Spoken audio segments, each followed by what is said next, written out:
Imagine this. You walk into a shop because you need a new pair of trainers. A few minutes later, you're standing between two pairs. One cost $40, the other cost $180. Both are comfortable. Both are made from similar materials. Both will protect your feet. Yet thousands of people choose the more expensive pair of every single day. Why? Are they buying better shoes, or are they buying something else? Maybe confidence, maybe status, maybe the feeling of fitting in. Maybe they hope that wearing a certain logo will change how other people see them, or even how they see themselves. Now think about the last thing you bought. Was it because you needed it, or because of how it made you feel? Today we are exploring one of the most fascinating ideas in economics. Not inflation, not stock market, not billion-dollar companies. We're talking about you. Every time you buy a coffee, order food online, upgrade your phone, or click add to cart, you're making an economic decision. But those decisions aren't always as rational as we like to think. Today, we'll explore consumer behavior, utility, advertising, social media insecurities, and why companies often sell emotions more than products. By the end of this video, you may never look at shopping the same way again. So let's begin.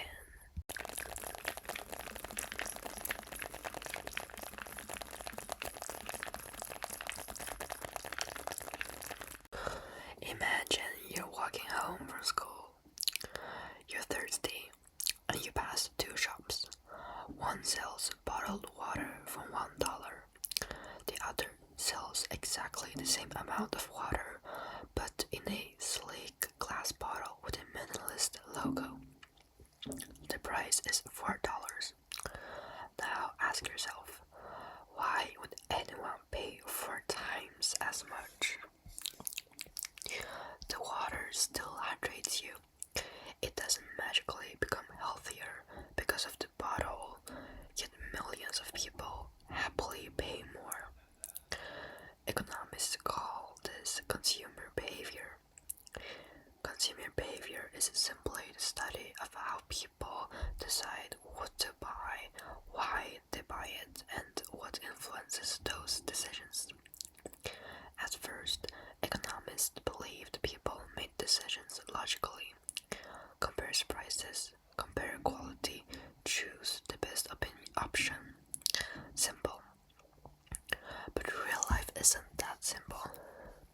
Because people aren't robots. We're emotional, we're social, we compare ourselves with others. We worry about fitting in, we seek approval, we want comfort.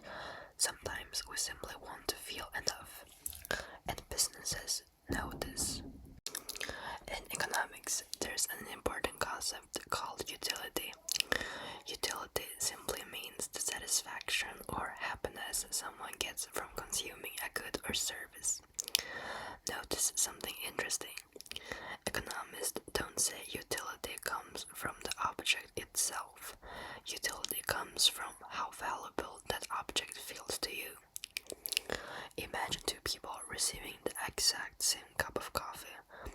The first one loves coffee. They've had a stressful morning. That coffee feels absolutely amazing. High utility. The second person dislikes coffee. They would have preferred tea. Same drink, very different utility. The product didn't change. The person did. Utility is personal, it's subjective, and this is where economics becomes surprisingly connected to psychology. Because sometimes people aren't buying physical products at all, they are buying feelings. Think about perfume. What does perfume actually do? It changes your smell. But advertisements rarely focus on that. Instead, they show confidence, romance, luxury, adventure, success. The message isn't "this smells nice." This message is "this is who you'll become." Companies understand something powerful. People don't just buy products, they buy identities. Let's play a quick game. Is food a need or a want? A need. Designer trainers. It's a want. Water. It's a need. Diamond necklace. That is a want. Housing. That is a need. A luxury penthouse overlooking the city. Probably a want. Economists often separate our purchases into needs and wants. Needs are essential for survival: food, water, shelter, basic clothing, healthcare. Wants are everything beyond that: entertainment, luxury fashion, gaming consoles, jewelry, expensive holidays. There's nothing wrong with wants. In fact, wants are a huge part of what keeps economies growing. The problem begins when companies blur the line between needs and wants. Suddenly, the newest phone doesn't feel like a luxury. It feels necessary. The latest fashion trend doesn't feel optional. It feels expected. A skincare product doesn't promise healthier skin. It promises confidence, acceptance. Without realizing it, many of our wants begin disguising themselves as needs. And that's where marketing becomes incredibly powerful. Let's think about beauty advertisements. How often do they begin by showing someone completely happy with themselves? Almost never. Instead, you see wrinkles, acne, dry hair, yellow teeth, dark circles. The advertisement first introduces a problem. Sometimes it's a real problem. Sometimes it's a problem you hadn't even noticed until the advertisement pointed it out. Then comes the solution: their product. Economists sometimes talk about demand. Businesses spend billions trying to increase demand. One way to do that is by convincing people they have a problem that needs solving. Think about whitening toothpaste, luxury watches, anti-aging creams, designer handbags, fitness supplements.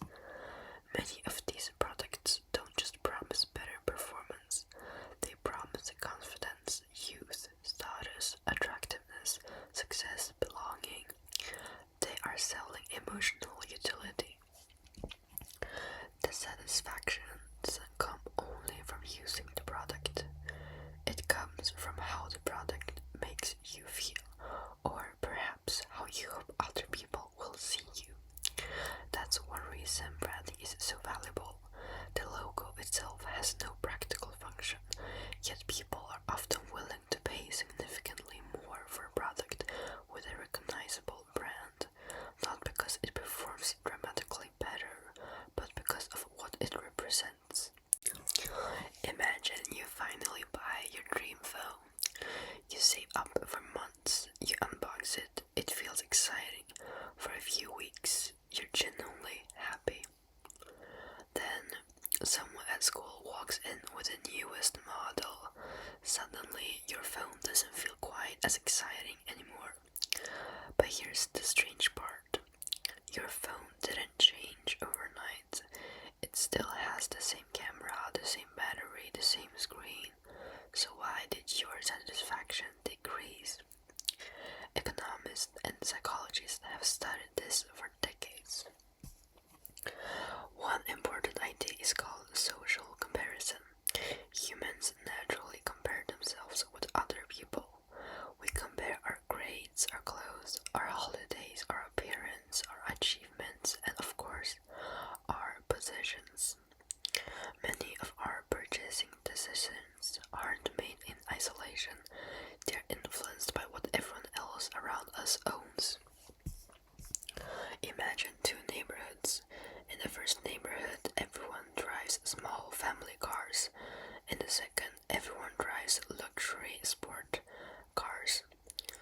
imagine buying the exact same car in each neighborhood.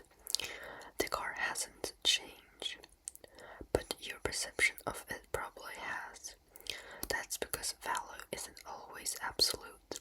Sometimes it's relative. In economics, utility doesn't exist in a vacuum. Our satisfaction can depend on the people around us. This helps explain why trends spread so quickly. Sometimes we don't want something because we genuinely like it. We want it because everyone else seems to have it. So let's do a simple experiment. Imagine you're incredibly hungry. Someone hands you a slice of pizza and it tastes amazing. Now imagine eating a second slice, still enjoyable, a third, a fourth. You're getting full. A fifth. Maybe you start to regret your decisions. Notice something interesting. Each additional slice gives you less satisfaction than the previous one. This is called diminishing marginal utility. The first unit of something usually gives us the greatest satisfaction. Each additional unit provides a little less. This doesn't only apply to food. Think about shopping. Buying one new jumper might feel exciting. Buying 10 in one afternoon often doesn't make you 10 times happier. The excitement fades, and psychologists sometimes call this hedonic adaptation. Humans quickly get used to new things. The dream phone becomes just your phone. The dream trainers become just shoes. This doesn't mean buying nice things is wrong. It simply reminds us that happiness often adjusts faster than we accept. And companies know this too. And that's one reason there's always a newer phone, a newer fashion trend, etc. If consumers quickly adapt, businesses need to create something new to restore the excitement, and the cycle begins again. Imagine seeing the words, only 3 left, limited edition, offer ends tonight, last chance. Suddenly, the product feels more valuable, even though nothing about it has changed. This is scarcity marketing.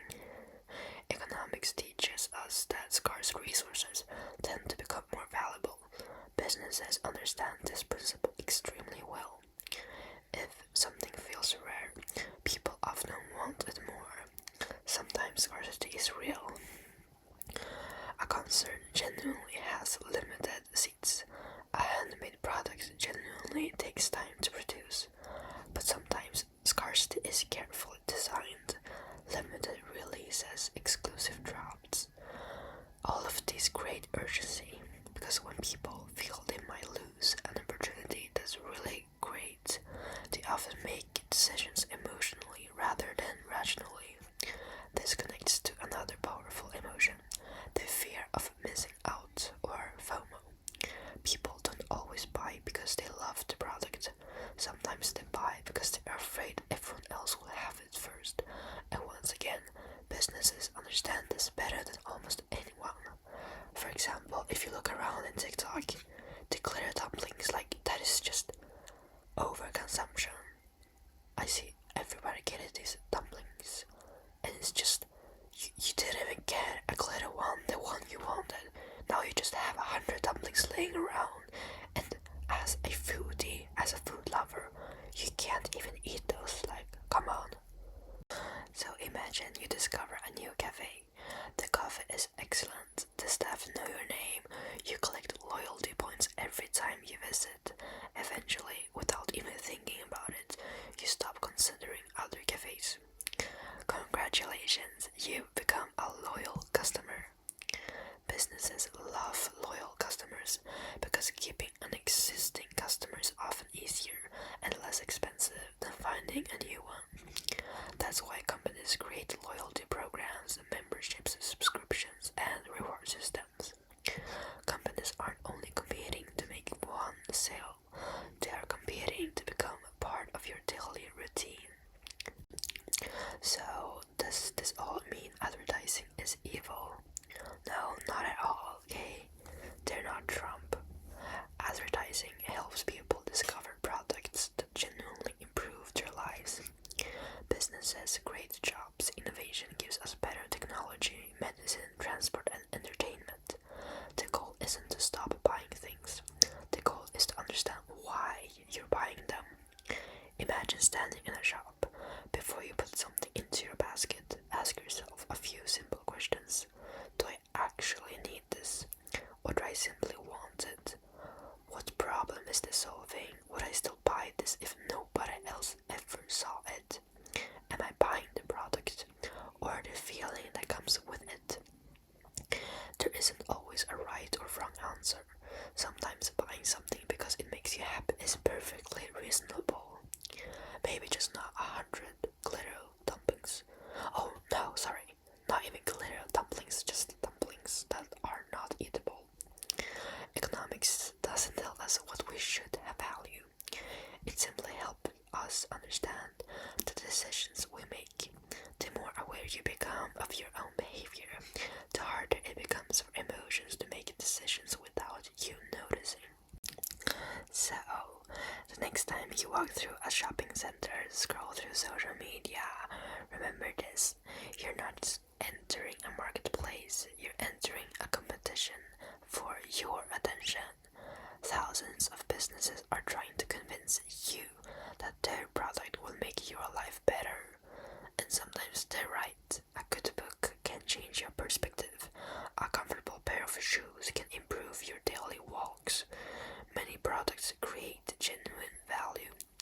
However, the product isn't really selling convenience. It's selling confidence, belonging, or the hope of becoming someone different.